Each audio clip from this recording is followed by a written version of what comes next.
Huh. Watching Kyle's unboxing videos again? Yeah, he always finds the coolest...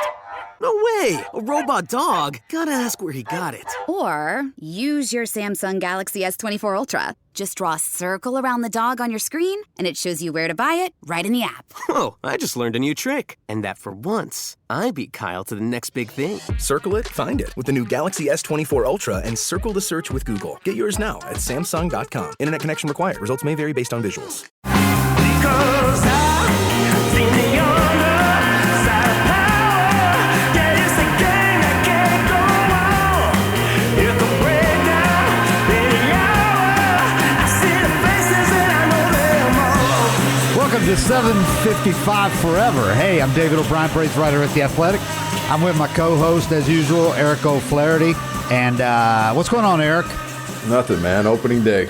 Opening day. We thought we'd be out at the ballpark right now, but the Braves got PPD by rain. Braves and the Phillies, as did the Mets. Those were the only two ballparks that did it early. Kind of one of those, the forecast was bad. As it turns out, it's not that we're not getting the rain they thought, but I'm looking outside right now, but it's been gray and kind of drizzly, damp all day. And tomorrow the forecast is much better. It's supposed to be sunny, cool, but sunny. And Friday, and like you said, it ends up working out well, man, because you don't have that awkward day off after playing the opener. I hated it. I hate it every year, especially as a reliever. You know, I mean, that it's hard to stay locked in on that off day, and you wind up coming in and working out anyway. And then if you got a day like today where you're just sitting around waiting for him to bang the game, that's the worst too. So that combo of sitting around and waiting, and then the next day's a day off, the whole thing, I think, you know, if I was in their situation, I'd be happy it played out this way. Yeah, and the forecast was really bad at the time that they banged it early. And you got so many people involved, you know, on opening day that's different than a normal game.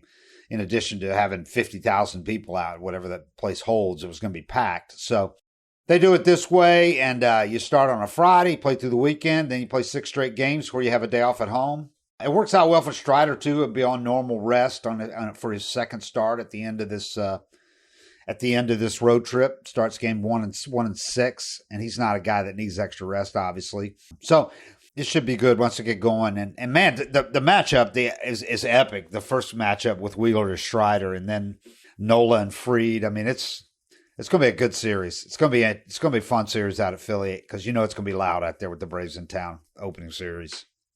Yeah, and those fans are going to be talking. It sucks when they knock you out the year before. Those fans can't wait to get to the yard, and especially in the bullpen, they'll be screaming at them. Snit said on a radio interview, I forgot to ask him about it, but he said on a radio interview that he told his wife not to go to the games in Philly this year because they got abused so much by having the grandkids there, and he didn't want them hearing what the people were yelling at them. He said if you have any kind of Braves gear on at all, they let you have it, and he just didn't want his wife in that environment after the playoffs last year. Man, it's so funny because I'm out in the real world now, living regular life, and I'll be playing pickup basketball or, whatever sport, and somebody will try to get in my head. And I'm just like, man, the stuff I heard, these sadistic, depressed dudes, 10, 15 beers deep that are just leaning over that bullpen rail saying the most disgusting stuff to you that you've ever heard in your life. I'm like, man, your pickleball smack talk can't hurt me. Like there's no way you're getting in my head with the lame stuff you're saying compared to what you hear in Philly, New York, Chicago, those a little bit rougher road stadiums. Yeah, I wouldn't want my wife to go either. That's like, it reminds me of Jokic. Somebody asked Jokic, it was during the postseason last year, and the Nuggets were going to place somewhere that, the crowds were really rambunctious. They were known for being loud. Lately, they were selling out. Yeah. That. And somebody asked Jokic about how he's going to deal with that. What's it going to be like? And he just looked at the guy like, man, I've played in, what was it, Slovenia? He said he played somewhere in Italy, and they showed a clip of the crowd there, and it was just insanity, man. I mean, it was like a soccer crowd squeezed into a basketball arena, but it was like nothing even remotely similar happens in a U.S. crowd with the singing and the signs and all that. But he just laughed at the guy when he said it. It's the same with the dudes that playing in that Caribbean series too. Like the guys from Venezuela, Dominican. Those stadiums aren't as big, but I don't even know if they have security in those parks. And the drink girls dance on top of the dugouts with the drink cart selling daiquiris and margaritas and stuff. that did that on winter ball when I was down in Puerto Rico. So we had a ton of great copy in The Athletic. Got to read that shit if you guys haven't. But we really did a great job of previewing this season. But there were some really good, interesting takes on some stories, some interesting routes people went. And we've been doing this tiers thing where we rank whatever it is, NBA teams, draft picks, lottery pick, whatever. And we did MLB players tiers, position player tiers. We'd already done this pitcher tiers this year, and both Freed and Schreider were in the top tier in that, obviously. But this position player tier story, it's tough to do. They did the top. What is it? Top 100 position players in the majors sorted by expected all-around value in 2024, separated into 5 tiers from best in baseball to above-average regulars. And the first tier has 3 Dodgers with, 1A has Ronald Acuña Jr., Mookie Betts, Freddie Freeman, Aaron Judge, and Juan Soto. Oh, that's right. They don't have Shohei in there because this is just strictly as position player here. So that's their 5. And then they have the WAR, home run, stolen base average, and OBP from last year. In this WAR, Acuña was 7.6. Next best was 6.4. I think in F4, they were only like 1/10 separate. Acuña was the leader, but he was led by more than a point over these guys in this. Shohei was different because he had combined the 2, pitching and hitting. And you can't argue with any of those 5, but I don't think, unless you would say Soto. But Soto had a bounce-back season last year. I'm not a big Soto guy, but he had a hell of a year. And that 4.15, that 4.15 OBP, along with 36 homers, that pretty impressive. He had the same WAR as Aaron Judge. Both of them were over a 1 over a higher than Freddie was last year. So, but my problem, if it's a problem, well, next tier, they had this, again, it's just position. So they have Yordan Alvarez, Corbin Carroll, Shohei in that next tier. It's 1B, they have it as. Julio Rodriguez and Fernando Tatis. To me, notably glaring absent from that. Bryce Harper's not in there. He's in 2A. I don't know why. I guess coming off the injury, but and he's, in fact, he's on first base instead of outfield now. But the one to me, your next tier, your 2A, they've got Harper, Gunnar Henderson, Francisco Lindor, Jose Ramirez, Corey Seager, Trey Turner, and Bobby Witt Jr. No Austin Riley and Matt Olson in that group. They are in 2B. To me, I don't see how there's no way you can rank all those guys there ahead of Austin Riley, especially now that he's a damn good defensive third baseman on top of being one of the better hitters in baseball.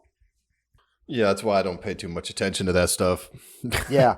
Well, this is supposed to be scientific too, And they said they ran it by a lot of baseball people, like front office people and scouts, and see their opinions, and then shifted some guys around and all that. But I just, I think that's a byproduct in a way of being on a team that's got Ronald Acuña Jr., arguably the best player in baseball. And then you got this big lump of great players behind him. But it's like kind of how MVP votes get split up. And maybe the same thing here. People are thinking about the Braves. If Austin Riley played for about 20 teams, he'd be the best player by far. About 20 different baseball teams. He'd be the best player on the team. Yeah, I think a big part of it, too, is where you're doing it. Atlanta's obviously a big-time team now, but there's so many good players on the team, it's easy to kind of just get overlooked. But if he was in the 4-hole for the Red Sox or the Dodgers, doing the same thing. Yankees. And Matt Olson, same thing.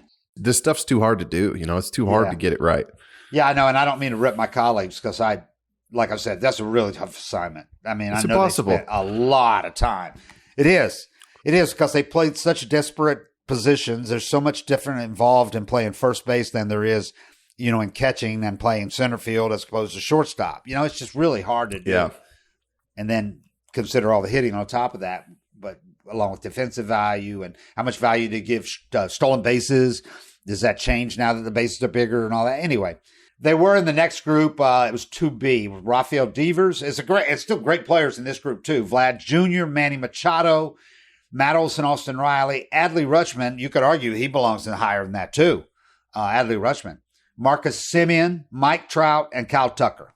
That's that next group there.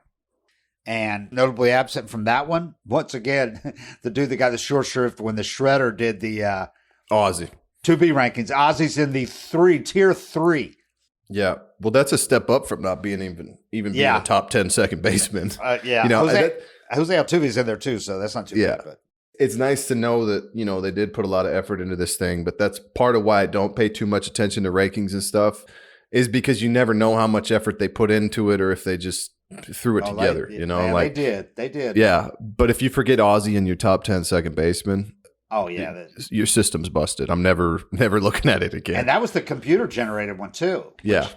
Dinked him for missing, 2/3 of a season, but there were other guys on there that had missed the season too. So that didn't make any sense. Yeah. And Michael Harris is in that tier. It's a larger tier, that 3A with Albies, Pete Alonso, Jose Altuve, Randy Arozarena, Bo Bichette, Xander Bogaerts, Alex Bregman, William Contreras, Michael Harris, Royce Lewis, Louis Roberts, and Will Smith, who just, by the way, signed the longest catcher contract ever, 10 years, $140 million. All I could think about, there was some people, the type on Twitter, that if that was the Braves, they would have been saying, Will Smith got taken advantage of. $14 million a year AAV. Set for life. Yeah, he is. 10-year contract. Set for life. He's going to get to win. Yeah. It's a decision you make. Not to mention the contracts this offseason aren't inspiring to go to free agency. Some of those deals that happened lately. Just to finish this up, if you're wondering where the remaining Braves are, they had 6 guys ranked in the top 100, which was tied for the most. And all 6 of theirs were in the top 3 tiers, which was the most, I think. I'd have to look at it. But they in the tier 3B, they had Sean Murphy is in there, and he's in there with the likes of JT Realmuto and Dansby and Gleyber Torres, Ketel Marte. I would think, if I was an Arizona fan, I'd say he belongs higher. But let me see this where they had the breakdown on how many guys from each team were ranked in the top 100 in the tiers. I know the Braves were tied for the most. Here it is. It is Dodgers and Braves had 6 apiece, but the Dodgers, 2 of theirs were in tier 5. They had 3 in tier 1 with Shohei and Freddie and Betts, and then 1 in tier 3, 2 in tier 5. The Braves had the most in the upper 3 tiers. They had 6 because all 6 of their guys that were ranked were in the top 3 tiers. So that part, I believe, is accurate. I mean, 6 of your 8 position guys in the top 3 tiers is pretty damn good. So anyway, that's interesting. Just one of the things that we've got in the last 2 days. Go on The Athletic. If you're not a subscriber, why aren't you? But if you are, go in there because nobody has done previewing a baseball season like we did this year. I mean, every team, the predictions on awards, just everything is really, really well done and a lot of interesting stuff. And I hope you had a chance to read my Spencer Strider story. I love doing it because I love talking to that guy. It gave me the opportunity to talk to both Strider and Charlie Morton at length, 2 of my favorite guys to talk to just because they're so interesting. They're both sharp, but they're so interesting, not just baseball. They talk about everything. And then also Darno, I talked to him. So they all had some great quotes. The story's about Strider, but it gets into a lot of other stuff. And he's a fascinating guy. He really is. He has thought about doing a second career afterwards as a stand-up comedian. And he has a notes file in his phone where he jots down observations that he sees throughout a day. Charlie said it comes up to him all the time, and stuff that normal people, regular people, would not pay any attention to. Strider will come up to him and goes, "Why does this guy do that like this?" He always notices things and wonders why they are like that and why people do things like that. But he said it's the Larry David in him, the observational humor, from Curb Your Enthusiasm and Seinfeld, that kind of thing. So you need to ask his teammates if he's funny. Oh, they all say he's hilarious. Yeah. Oh, yeah. Darno said he's hilarious. And they all say his impersonations, which he won't do for just anybody if you ask him to. But they say his impersonations are great, including some people on the team like higher ups. I don't think that route's been done before. Yeah, he's sharp, man. He's sharp. The other one that I know that flies under the radar to me, and at this point of his career, I don't quite understand it other than the fact that he spent most of his career in Oakland. And he might be kind of dismissed as a first baseman and a pure home run hitter rather than all-around hitter. But Matt Olson, I think at this point of his career is due to get a little bit more recognition. And I think part of it also is filling the shoes of Freddie Freeman here in Atlanta. Yeah. But my God, man, I'm looking at his numbers today, and it's just not 1 or 2 years. This guy has had a career now where, some of the things jump off the page, obviously, like last year. When you set the home run record and the RBI record in a franchise like the Braves, the franchise record in a franchise that has had Hank Aaron, Eddie Matthews, Chipper Jones, and on and on and on. When you set the home run and RBI record for that franchise, that's doing something. Leading the majors in both last year. 54 homers, 139 ribbies. And he also led the NL in slugging last year at 604. Think how hard Freddie had to work to get recognition. We all knew he was great, but nationally, now he has it. And now he has it. But he had to hit 300 for 15 years. He had to hit 300 to get to where he's ranked in these top tiers all the time. But we all knew it watching him. I'm like, this is one of the best hitters I've ever seen. Even coming up, we've talked about this before. I think so much focus was on Jason Hayward when the two of them were coming up together, and Jason debuted a year. They debuted at opening day. Freddie didn't come up till the end of the year. But Jason stole so much of his thunder, and then the one spring training where Jason was hitting those launching balls out and breaking car windows around right field and all that.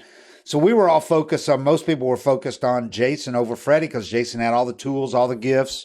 And then he looked a lot more the part too. He did. He was just a specimen, man. He looked like you'd build him in a lab to build a slugger. Here it is.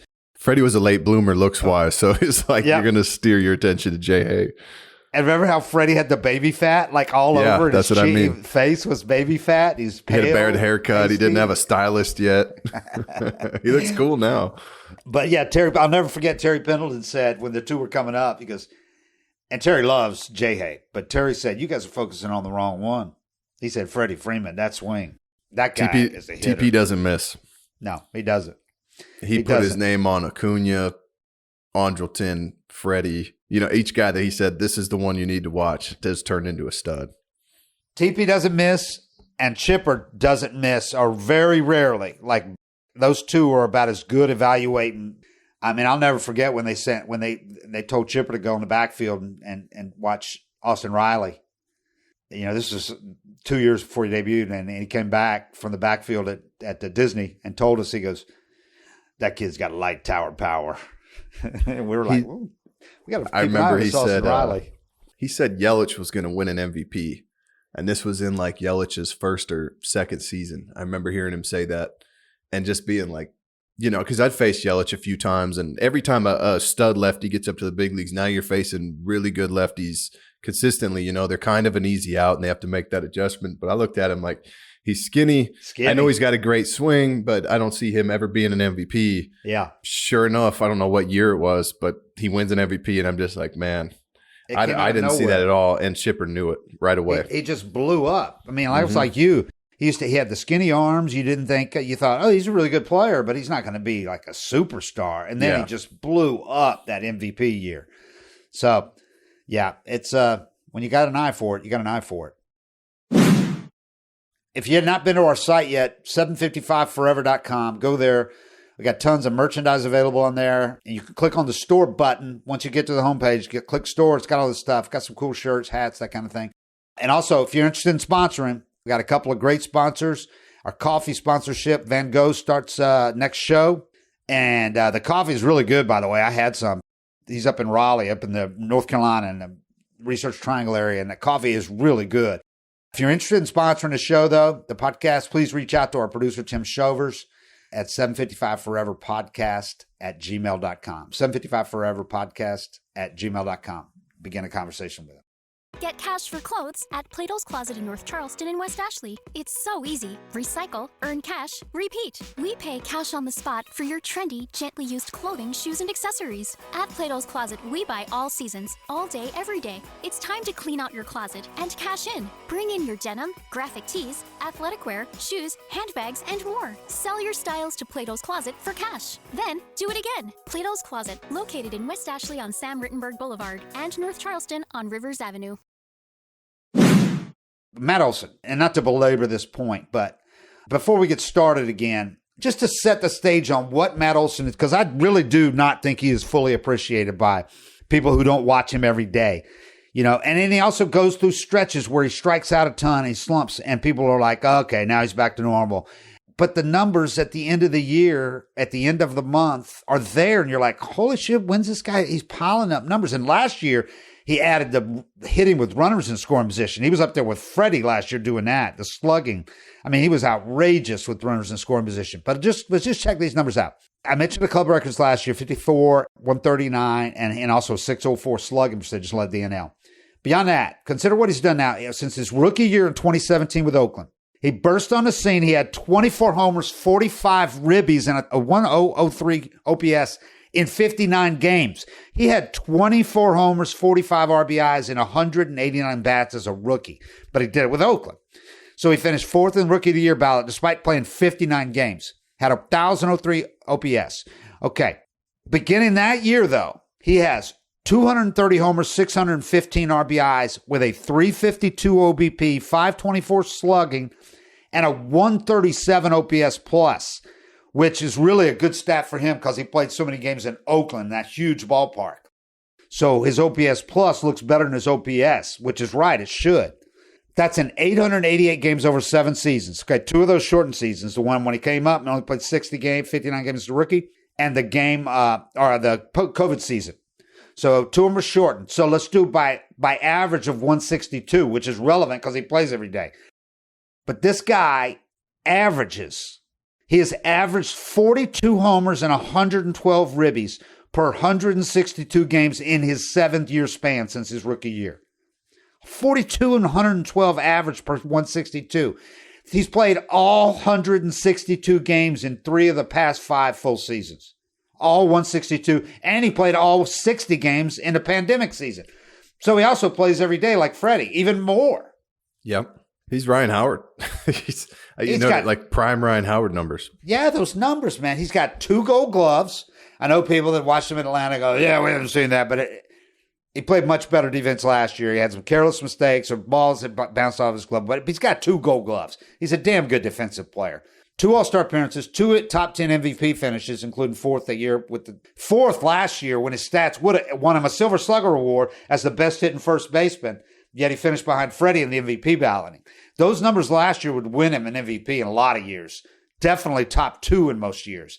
But he finished 4th because the seasons that Acuña, Betts, and Freddie had last year. Betts and Freddie doing it for the Dodgers. 139 RBIs is wild. Outrageous, man. And the homers. I mean, you look at his numbers with the runners in scoring position last year.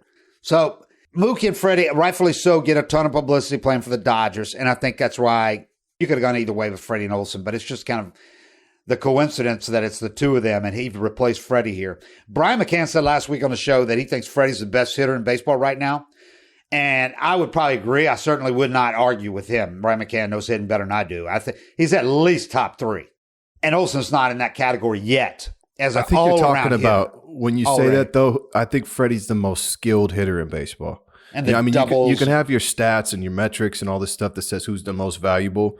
But when you watch Freddie, I think if you've played baseball or you've watched it for a long time or you really know the game, he's the guy that I watch and just appreciate so much. I'm like, how'd you foul that off? How'd you fight that off? How'd you hit that ball in the gap? How'd you stay inside that pitch? Like the skill that he displays when he hits a baseball, for me, is the most impressive. The bat-to-ball skills are just through the roof. Yeah. And the unique swing that is all his own. Yeah, he's unbelievable. But as far as a pure power hitter, home run hitter, I'm going Olson. Freddie hit like 59 doubles last year. He set a Dodger record. Freddie, for OBP average, has a big advantage over Olson, obviously. Olson has the advantage with slugging and home runs. He's that hitter. Olson's not up there looking to get singles and doubles, you know? He hit 283. Yeah. You know, I mean, it's tough to compare anybody to Freddie, but hitting 283 with 54 bombs, I mean. Yeah, it's not like he hit 220 and struck out 200 times, with 54 bombs. And you can talk about the slumps, but when you look at those numbers at the end of the year, that's what you grade. And there's no better team to be a streaky hitter on. If he was a 4-hole hitter for a team that he was the guy and he was all they had, and their strength is pitching, and he goes into a slump and you lose like 9 out of 12, or you lose a bunch of games. But when you have him, it's okay if he slumps because somebody's going to pick him up. You got 8 more guys that rake. Yeah, it's not like slumping when he was with Oakland. Right. When he was the only potent hitter in the lineup at times. Yeah. lineup is so deep that there are times where guys, it happens to me too, and I keep up with the numbers every day, but there are times when a guy's in like a week or 2 week slump. You don't even know. And somebody will mention it on Twitter, and I'll look it up and go, wow, I didn't realize it was that deep a slump. Yeah, because they're still scoring 5, 6, 7 runs every night. But if somebody has focused on a particular player, and that's their favorite player or their least favorite player at times, it might be the guy they don't like. So they're focused on what he's doing, and they want to point it out. But it doesn't work with this team because it's like they're out there to win, and they're doing it and scoring a lot of runs. It doesn't matter if one guy, they can do it. Like you said, they can slump. But And in his credit, we asked him to start a spring training, what can you do to top last year or to match last year? And he said, I can be more consistent. I can limit those 2-3 week slumps to a week or to 3 or 4 days. And and he knows he slumped at times last year and struck out. He had a bad month where like 3 weeks where it was like he fell off the table and then he got out again. But just imagine if he did not have a couple of those slumps. Now you're talking about a Hall of Famer. I mean, if he did that, if his slumps were 5 days instead of 2 weeks or 3 weeks, I mean, you're talking about first ballot Hall of Fame numbers. Freddie's always been good for most of his careers of avoiding slumps that even go a week. He's had a few of those in recent years, but I mean, for the first 7, 8 years of his career, he had a stretch there after his first couple of years. He had a stretch there where it seemed like he never slumped for 2 weeks. It would go 3 or 4 days and he'd get out of it. Yeah, he might have 2 games back to back and strike out 8 times or just get his doors blown off and have a couple bad games and just look lost, but he'll find it and then he'll go on a tear. So Freddie had stunning 59 doubles last year. I mean, that's just crazy. He's not that fast, but he's a good base runner. But that's just about hitting it to the gaps. And 59 doubles, man. But he's kind of like, as a base runner, he's kind of like Chipper was before he got old in the knees and all that. But he perfect turns at first and second base. No wasted motion. Dansby's a real good base runner like that too. Deceptive. He's not a burner. Dansby's pretty fast, but he's even faster as a base runner because they do it right. Acuña's both does it right and can fly. And so that's a whole different level. But anyway, Freddie has the 59 doubles last year. I was surprised when I looked at this. He's got 50 homers over the last 2 seasons to Olson's 88.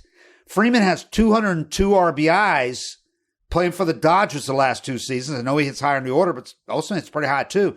202 RBIs. Olson's got 242.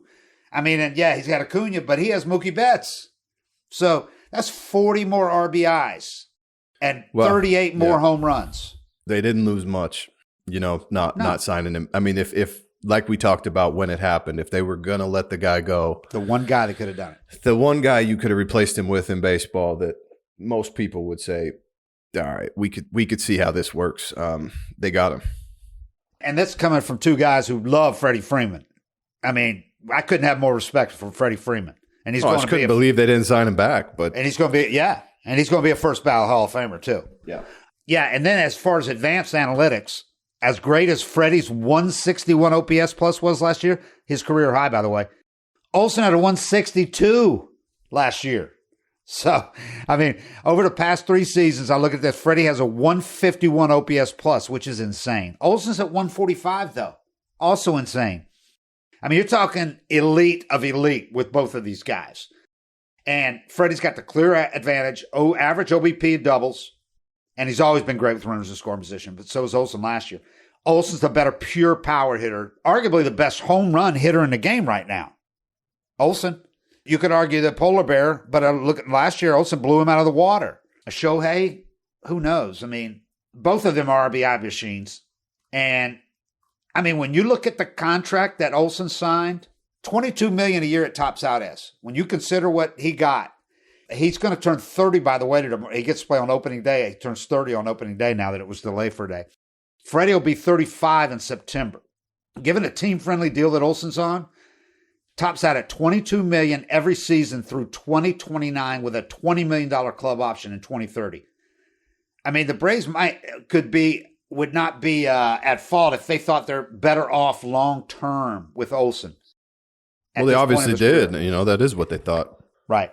I know there was a lot of words there to talk about Matt Olson, but we're going to get started, and Acuña and the pitching and all that is going to overshadow him like it always does. And he's just going to go out and hit home runs in bunches and drive in a ton of runs and be quiet. And he's so modest. That's what I was going to say is he doesn't have the flair you need to. Yeah, not even as much flair as Freddie.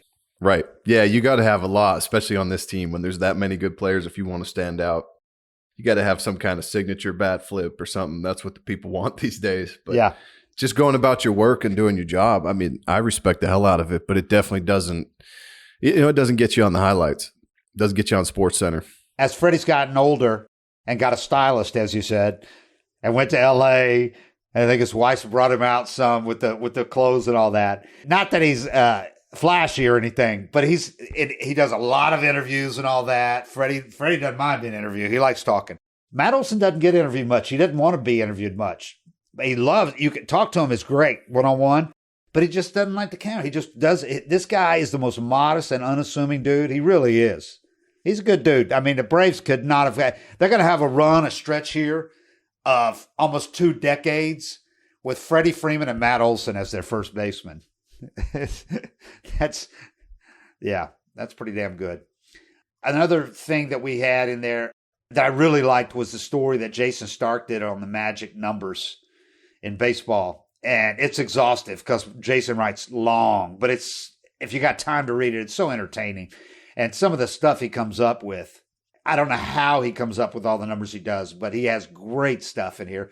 And then some that are they're easy to find if you know where to look, but he had a number 64. There were 64 pitchers. This is crazy to me considering where the game was 10 years ago. 64 pitches threw a pitch at least 100 miles an hour last season. 64. Man, I remember when you would see that twice a year. You'd run into one team that had a relief pitcher that could maybe touch 100, and everybody's on the top step watching him. Yeah. Back in the day when J.R. Richard hit 100 and Nolan Ryan hit 100, it was like freak. It was like, oh my God, how does a human do that? It was like somebody dunking from the 3-point line.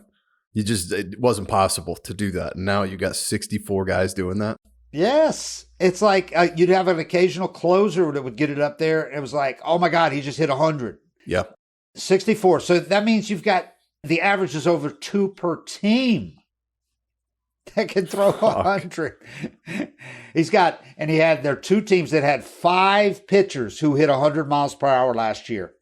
And he says you would never name them either. The 2 teams that had 5 pitchers throw 100 last year. You want to guess? Because you haven't read the story, have you? Tampa. Nope. There's 2 teams? 2 teams. I don't know. I would have never guessed. Well, one of them is the Angels. Carlos Estevez, Ben Joyce, Ronaldo Lopez, now a Brave, Jose Soriano, and Ohtani. That was their 5. But the other, the A's. The A's have 5 guys throw 100 last year. Mason Miller, Joe Boyle, Luis Medina, Lucas Ursag, and Shintaro Fujinami. Oh, I remember that guy. Yeah, It's nuts. I don't like I always think about it too, though, is I don't like when people say that pitchers are better now or it's harder, anything when they compare the eras, because first of all, it wasn't okay to try to throw hard when I was coming up. Like if you threw a bullpen and you were flying all over the place, it was like, what are you doing, man? Throw strikes. So it wasn't approved to try to throw hard. I mean, I got in trouble one time. Me and Chad Durbin had a bet, the first guy to throw 95 this season will buy the other guy an iPad. And Freddie Gonzalez found out about it, and he was like, hey, cut that shit out. Just get people out. Throw strikes. And, I wasn't going out there throwing as hard as I could, but it was just kind of something like getting through the season. I'm going to keep doing my training, and maybe I get there. And I do it like once a year. I would have that game where everything just felt great.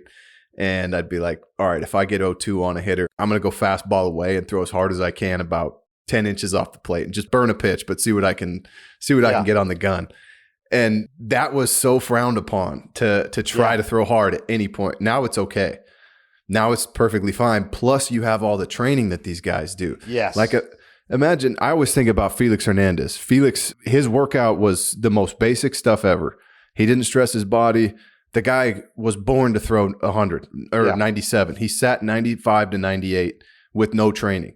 You take guys like that and you give them all the right tools and stretches and mobility drills and get him a little stronger, now you have what you have in today's game. So it always bothers me when people are like, yeah, pitchers are just throw so much harder now. Nobody threw hard before. I'm like, well, it's just different. Yeah. It's totally acceptable to train for it and try to do it. And all those guys from the 80s and 90s could have done it too. Sure. I mean, you can imagine John Smoltz, who was cutting edge at the time. I mean, hyperbaric chamber. He had surgeries and all that. And he had that crazy split that was an insane split. But imagine John Smoltz if he'd had access to drive line when he was coming out of high school. Yeah. And these kind of things. John Smoltz had a perfect pitcher's body. Imagine Kevin Brown. Yep. How hard he threw. He had a 96, 97 mile an hour sinker. Yeah. Kevin Brown. How hard would he have thrown? Perfect pitcher's body. And that was before the weighted balls, drive line, all the StatCast, TrackMan, all that. And now they can take their pitches, slow them down, super slow-mo, see the exact rotation, and mold and shape pitches. They couldn't do any of that stuff back then. Yeah. So, I'm with you. Imagine Nolan Ryan today. He did that without any of this.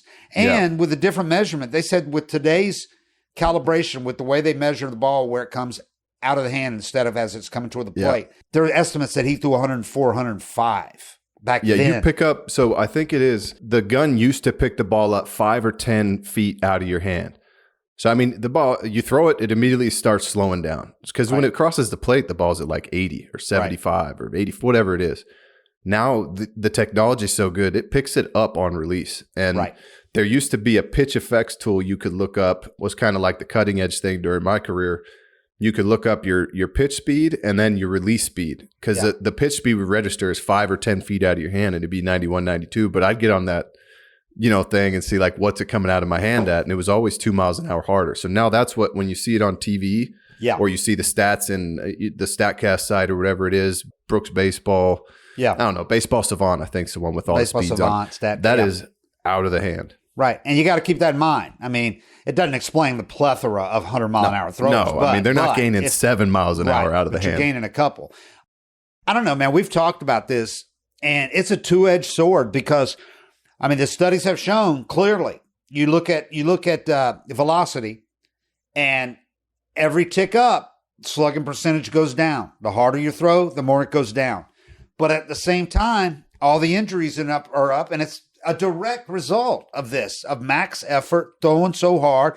I mean, when I watch guys on video at Driveline, I know one of the Driveline guys will probably come on here and go, you don't know what the hell you're talking about. And I probably don't. But you watch the videos, and the guys are just trying to ring up as hard as they can throw. And they're like running into it and throwing. It has nothing to do with actual pitching. They're running and throwing 106 or whatever.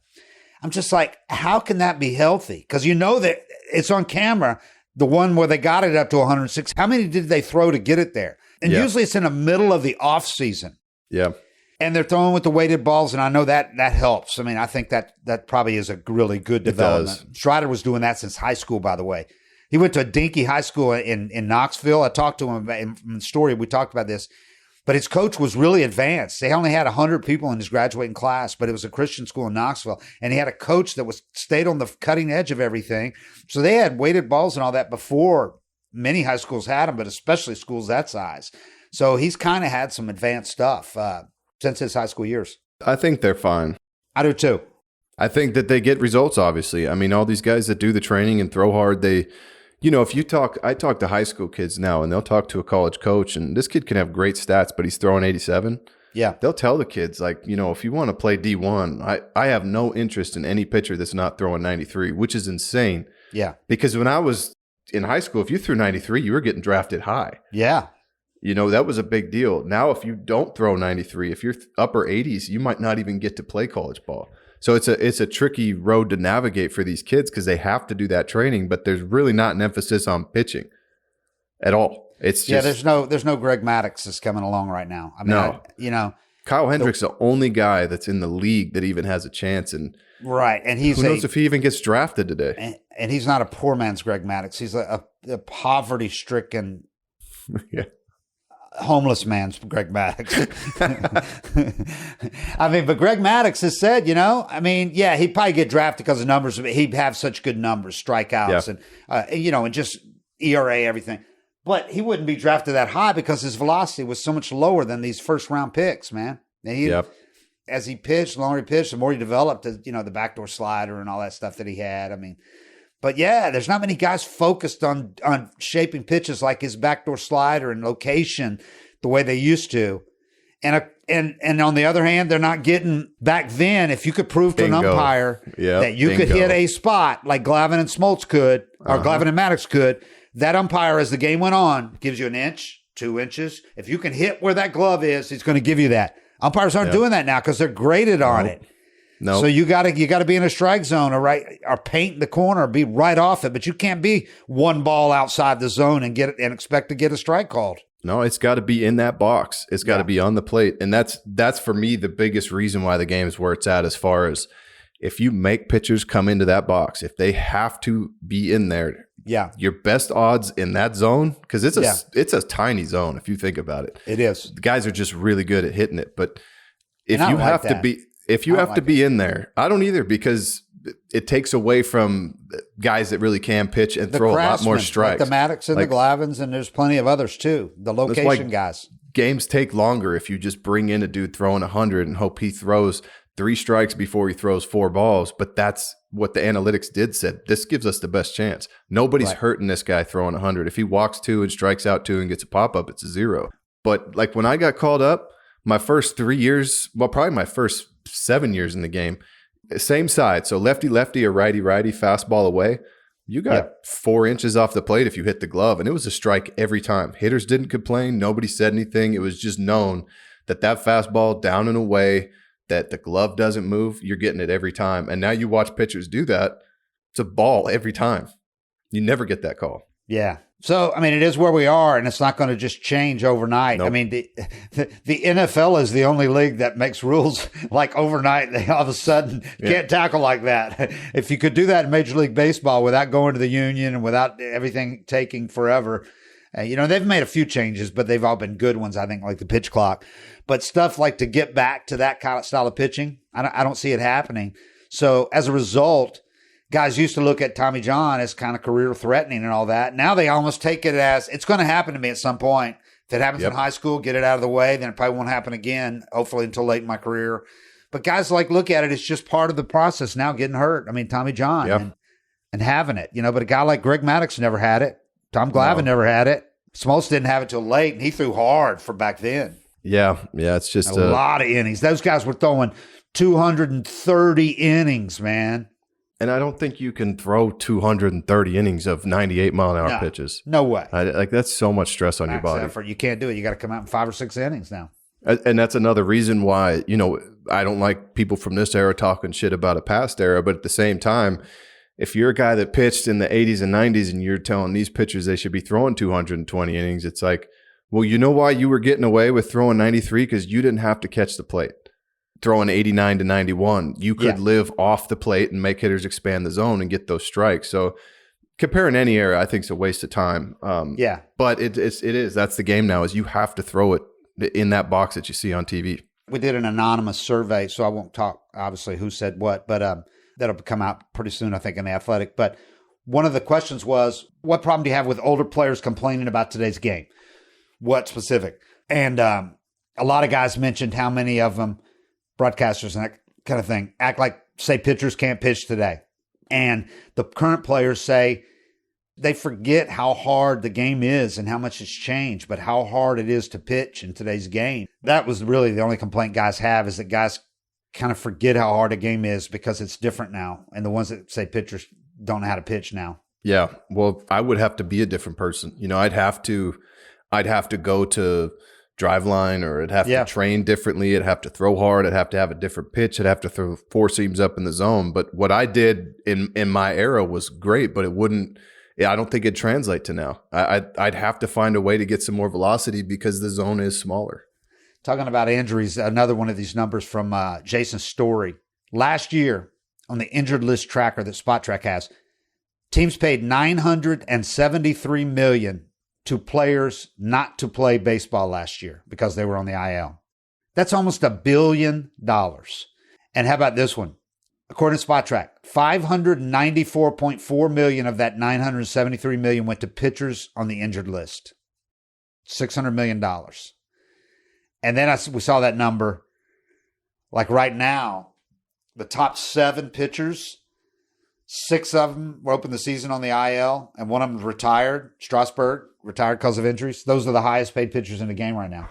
Didn't he have to not retire or something to the Nationals weird happen with it? Yeah, they butted heads with him because of it was cheap, man. What they wanted him to do. I mean, basically, from what I gather, talking to people, that's not his personality. They want him to be like being around the team or rah-rahing or whatever, since he's sucking up all that money. But it's like, why would you want a guy there if you know he doesn't want to be there? You know, you gave him the contract. If you didn't get it insured, he couldn't get it insured. That's not his fault. You just bite the bullet, pay him, and shut up and move on. You're rebuilding now. So you want a guy to remind everybody each day, oh, yeah, we're paying that guy $30 million who can't pitch. So he's not a Charlie. I don't know him, but it sounds like he's not a Charlie Morton type that's making people better. Right. I mean, and he's not pitching. Charlie Morton's still pitching at a high level. And Charlie Morton's not an extrovert, but everybody knows they can go to him and talk to him about anything. Yeah. But Strasburg, and that would be really awkward. I mean, there's some guys who have a personality that could do that, could pull it off. Yeah. But if you're not an extrovert and most of these young guys on this team don't even know who he is now on the Nationals team, what is that old guy doing here? Isn't that the guy that's making $30 million that we could be? That would be the most awkward situation. Terrible. Yeah. There's nothing worse than, I mean, some guys get stuck in it forever, but there's nothing worse than doing the redundant rehab and everything still hurts and getting nowhere and just checking in every day at 8 a.m. or wherever you are, you know, down in Florida, or even if you're at the field, watching all these guys get to have that feeling of playing and going out and preparing for a game and feeling those highs. And you're just down here in the dumps, still hurt. Why do you want them to come to the yard every day like that? Yeah, that's a weird situation. But even, I mean, just in general, I think that you're seeing teams afraid of those deals. Like Cy Young winner and a guy that was pitching in the World Series both had to sign really short-term contracts this offseason. And I think that's one of the areas where Alex Anthopoulos just excels. I mean, he knows how he wants to do things, and he will not relent. He will not, when another team gives out a contract and the fans are, what are we going to do? Why don't we ever sign a free agent to a big free agent? When's the last time we signed a big free agent pitcher? He knows it's not cost efficient, and he's been proven right again and again. You know, every time somebody does pitch well on a free agent contract, they'll point to, see, we don't have Max Scherzer, but now look at Scherzer. You know, yeah, he had a couple great years, but, you know, and now Zach Wheeler's living up to his contract now. But yeah, look at DeGrom. Look at the Rangers give him that contract, you know. And Alex, his big thing is he does not want 5 years down the line. He does not want there to be a lot of dead money out there on this payroll. He wants the payroll to be active, the money being given to guys that are playing, and he doesn't want to be saddled with, you know, because he knows as these young players get old, and you got good players like the Braves do, they're going to get expensive, and those are the guys he wants to keep, and they've done it with every one of them except for Freddie and Dansby. And Fried's in that position now. Fried's in that position now, right. I mean, but they, for the most part, signed their guys, kept them. Alex is pretty lucky, too, to have so many players willing. Right. You know, I mean, it'd be a lot harder to maintain this if everybody had Boris. Yeah, exactly. And that's why they don't have Boris clients. They haven't ruled it out. If one switches to Boris or whatever, they're not going to get rid of them. But that's why they don't have any Boris clients. You can't do like what they've done and never pay anybody over $22 million. But yeah, these guys want to be here because of the whole big picture, the cultivated culture that they've got. These guys love coming to work here. And could they go make $5 million more a year somewhere else? Probably. But would they be eager to come to work and be surrounded by a bunch of dudes they really like and have a chance to win every year? And we don't even talk about that when we talk about, you know, the effects of culture. So you might wind up having a lot of guys willing to sign the contracts that the Braves players did when you build something like that. Yeah. Versus other places guys can't wait to get out of. It's so important, man.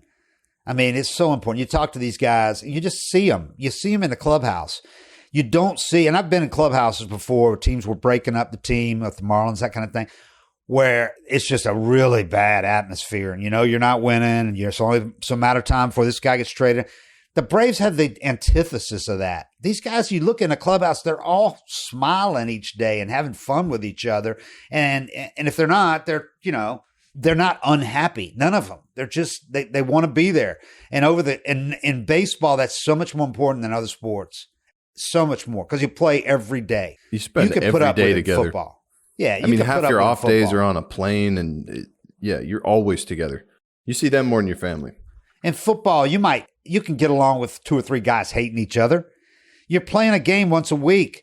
You're beating the shit out of each other in practice, although they don't have that many full pad practices anymore. But still, it's a violent game.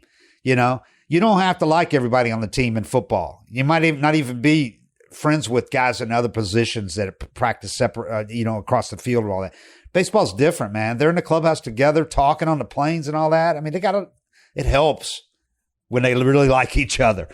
Yeah, I mean, football, you're still fast when you're sad. Exactly. So if we have you run this route, you can still catch when you're sad. But baseball's so mental.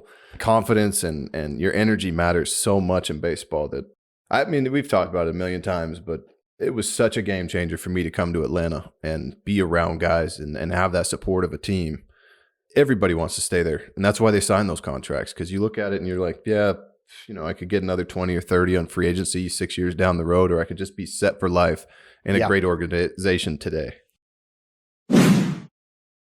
Whether you're a world-class athlete or a podcaster, we all understand the importance of mental and physical well-being and proper recovery for top-notch performance. That's why I'm excited that Unified Healing is sponsoring this episode of 755 Forever. Unified Healing is a new and super innovative global network of wellness centers powered by Energy Enhancement System, or EE System. If you haven't heard of the EE System yet, you'll want to listen up. This technology promotes wellness, deep relaxation, purification, and rejuvenation. Interested in experiencing the EE System technology for yourself? Go to unifiedhealing.com/forever to learn more and find a center near you. That's UNIFYDhealing.com/forever. No material or testimonials on the Unified Healing website are intended to be viewed as medical advice or a substitute for professional medical advice, diagnosis, or treatment. Always seek the advice of your physician or other qualified healthcare provider with any questions you may have regarding a medical condition or treatment and before undertaking a new healthcare regimen, including EE System. Last thing before we go here, since we just started, there are only some games that are just began today. It's not too late to do these predictions at all. Let's go real quick. AL.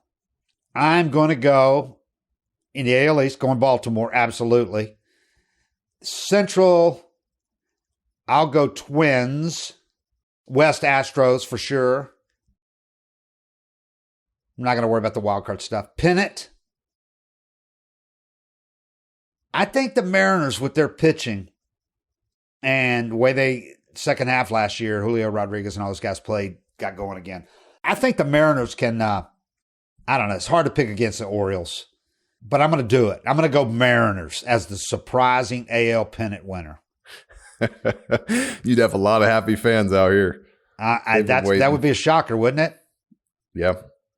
They're right there every year. They have to get in as a wild card, obviously, but the Orioles is my safe bet, and I think that they'll probably do it. But I'm not going to be shocked if the Mariners do it because they're pitching. They got a great rotation, right? They have a lot of good young pitching. Yeah. Yeah. Yeah, studs. So we'll see. Nobody will remember if they don't, but if I pick Orioles and they win it, I don't get any kudos. But I'm saying Mariners, and I'll go back to this if they do it. In the NL, I'll go Braves. Phillies will be closer than they have been the last 2 years, 14 games. But the Braves will win it. Cubs in the Central for me, for sure. Dodgers out west for sure. I don't even think there's any question about those three. And then here's where I'm going to sound like a homer. But after the Braves got their asses kicked in the NLDS the last 2 years, they're due. So I am taking the Braves to win the pennant over the Dodgers.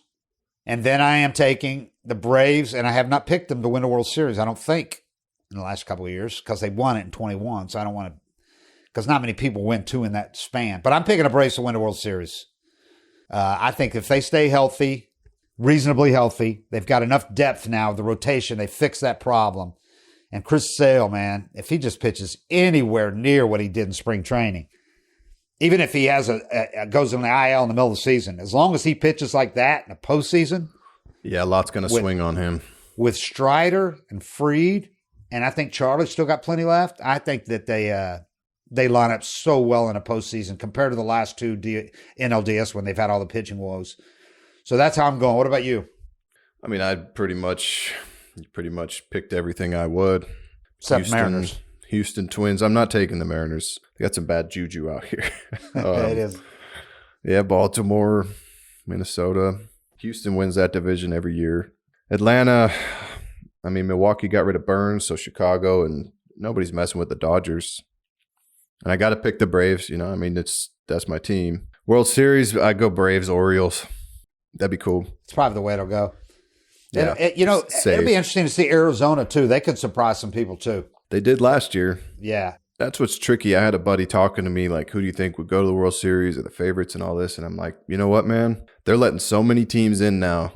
Yeah. Who comes in hot is more important than ever. I mean, you can have a team that's only 2 starting pitchers deep and has a pretty solid lineup, and those 2 horses can just get hot for the playoffs like you saw Nola and Wheeler do last year. And all of a sudden you're a game from the World Series, or you go to the World Series. So I think it's harder to predict than ever with so many teams getting in and baseball being as random as it is. Absolutely. With the extra wild cards, it changes everything. And with this ridiculous 5-day layoff that they're going to have to fix, and they will. That's a great neutralizer right there. But it takes until somebody figures out the exact formula, and I don't think there is an exact formula. As McCann said, you can try all you want with inter-squad scrimmages and all that. You can try to rest. There's nothing you're going to do to recreate what the opponent you're about to face is doing, which is playing high-level baseball and staying intense. Well, if you could shorten those days off, even by a day, it'd be better. Like that's what BMAC said was, and he's right. You all the time during the regular season, you get these tough draws where you got a night game in Atlanta or somewhere like that. You got a game in San Francisco tomorrow. When we had it happen, you get the ESPN game. You're playing at 8:00 at night on a Sunday. You get into San Francisco at 4 a.m. Guess what? If you don't like it, you shouldn't have been the wild card. But we can't give you this big of an advantage of a team just sitting around for 5 days so you can get your travel day. You don't get a travel day. I think you get 1 day after the season to make up any rain out, any games you have to make up, ties and all that. Then you play the wild card series in 2 days. If it takes a doubleheader on the second day, you play a doubleheader on the second day. I'm fine with that. It shouldn't be convenient. You know, it shouldn't be fun. It shouldn't be comfortable. It should be. And it can make it a 7-inning doubleheader. You can do that. Yep. Whatever. You should get rewarded for winning the division, and you shouldn't get to be comfortable if you sneak in. You should just be thankful that there's however many wild card spots now. It also penalizes that team more, or makes it harder for that team, because if you have to play a doubleheader that second day, you're going to use up 2 more starters and a lot of relievers. Right. Yeah. Right. But so what? Sorry, you didn't win the division. And then you can have 1 more day off before the division series starts. So you'd have 4 days. I say no days off. Tough break. You're probably losing game 1. Yeah. I mean, you could do it the next day after that. After you do it all the time, regular doubleheader. season. You could do it the next day if you needed to. But maximum would be 4 days, which is 1 less. You know, to shorten it beyond that is tough. And we all agree the wild card series is better than the games. But they also had the game, though, with the additional wildcard teams admitted, it just stretched everything out, you know? Yep. So, I mean, would you be so opposed to having a wildcard game? No. I don't know. Just 1 game. Shit was cool. Those were the most exciting games of the postseason, I thought. They were exciting, man. I mean, like if your team lost one like the Braves, you got pissed, but they were exciting. We played it in Kansas City one year, and we had Lester on the mound. I was with Oakland. I'd never heard a stadium. They were chanting, "Let's go Royals" at 4:00 because you got that game to get into the playoffs. I liked that better. I liked it because it does make it a disadvantage. It's more of a coin flip, but you do get a shot versus you get these 3 games to get your butterflies out. And if you win it, you roll in with a day off and you're starting pitching all lined up against a team that's been sitting around 5 days. So then you could do that. You have 1 day after the season to get all the games out of the way that you need to do. Then you have the wild card game. And you play the next day. You could start the division series the next day. At the most, you start it another day late. So you have at least you narrow it from 5 days to 3 days off. But yeah, I'm with you. You could play it the next day. Play that wild card game at 1 p.m, and you could start the division series the next night. I think if the league loses, because they want those teams in it. You want the Dodgers playing, you want the Braves playing. If it happens again, Right. I think it's going to be hard to deny. And the league would lose a couple of revenue, a couple of games in the division series, but they lose more revenue of the wildcard series. But they lose more revenue not having the big teams advance. You lose a lot of revenue when the Diamondbacks are in the World Series. And the Rangers. But we didn't even mention the Rangers a while ago. We went the Astros always win that division. Always. But the Rangers, man, with Bochy, they might be a different animal. And the Astros are getting old. But yeah, you know what? I'm not opposed to playing wildcard games. Now you got more of them with more wildcard teams in, but I'm not opposed to having one game. After seeing the Dodgers and the Braves lose in a division series round when they're better teams, I would rather the better team lose in a one-game wild card because at least that team didn't have the regular season that the division winner did. Yeah. And the other thing is if you advance past the wild card game, you're not going to lose all your pitching like you do in a wild card series. You're not going to have to use 2 or 3 starters. You're going to use one. Yeah. So you're going to be better prepared to play the division champion, even if you start the next day. Your pitching's not going to be in, your starting rotation and limping in. You're going to lose one guy. Yeah. So, I think they'll talk about it if it happens again. I do too. The 5-day layoff is just awkward. It's not anything like the season that you just played all year. And they don't have that in other sports. Football doesn't count because they have a week off between games. So all of a sudden they have 2 weeks off before the Super Bowl most of the time. You get the All-Star break, but you got time to get rolling again. There's still half a season left. Oh, yeah. Exactly. Yeah, that doesn't. Yeah. So anyway, it's interesting. It's interesting. But I think they're going to have to do something about it because it's not getting the everybody is agreeing and trying to do something in that 5 days, and there's just nothing you can do to simulate real games. And you guys talked about you and McCann, how awkward it felt coming back from the break. I hated it. And Max said the same thing. So that's what you're having, an all-star break before the biggest series of the year. Of your life. The other team just had it. Just all jacked up because they had a stirring wildcard series win, and they're like, "Yeah, let's do this!" Yeah. And the Braves are going, "Oh, okay, we got to get going now." Yeah, those inter-squad games in front of 1,000 fans were something. Yeah, I think they'll change it the next time through if it keeps up. All right, and then the other things, MVP. I'm taking Julio Rodriguez from your Mariners this year. It's a safe one. He's a stud. I would take Acuña, but nobody wins back-to-back MVPs. Well, Trout did. If Acuña stays healthy, he could do it again. But it's tough. But you got Ohtani. The NL is – it ain't going to be Ohtani because he's not going to do it just DHing. Yeah, he's not going to pitch. You got Freddie and Betts on that loaded lineup. So I'd probably go with one of those guys only because I think Acuña's the best position player, pure position. I think he's the best. But it's really tough to have back-to-back seasons to stay healthy like he does. The way he plays, aggressive as he plays, it's going to be tough. And I think Betts, everybody looked at the season he had, which was great, and he got Acuña got a unanimous MVP. I think if Betts just has a really good year this year, like equal to Acuña's or whatever, they're going to go with Betts, after. Especially if he does it as shortstop. Yeah. So we'll see. Cy Young, the AL is wide open, man. No, because Garrett Cole's going to miss a lot of the season. Luis Castillo? You big Mariners guy. I don't know. Who do you like in the AL? All the obvious guys are hurt, So they're going to miss time. I don't know who that's going to be, to be honest. Yeah, I can't even predict the AL, but I'm going Strider in the end. I'm going Strider. I agree.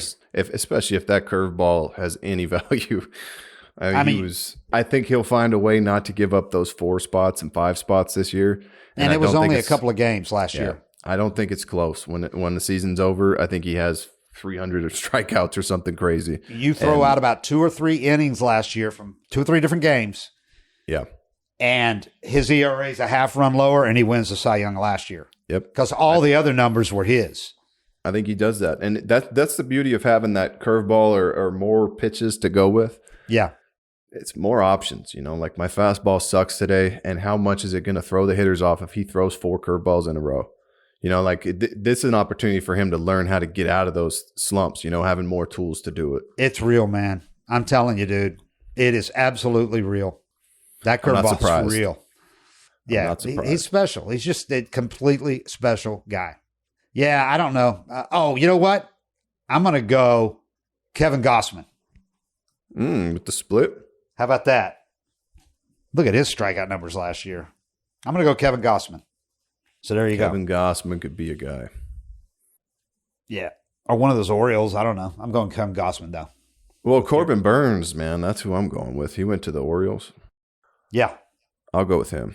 That's a good pick. All right. He's dirty. All right. Well, that'll do it. We're not going to do it in the rookie of the year and all that crap. That's cool. We'll do another one of these after the Braves play this road series. 2 road series. We'll do another one next week while I'm in Chicago. Yeah, I'm eager to get this thing going, man. Tomorrow afternoon, Strider against Wheeler. That's good stuff. 3:05 p.m. Eastern. Oh, I love those. That'll be noon here. There you go. All right. Well, everybody, we appreciate it. And we'll talk to y'all later. Thanks for giving us good ratings on YouTube and all that. Subscribing. It means a lot. We appreciate it. And we'll talk to you again next week. 7:55 forever. We are out.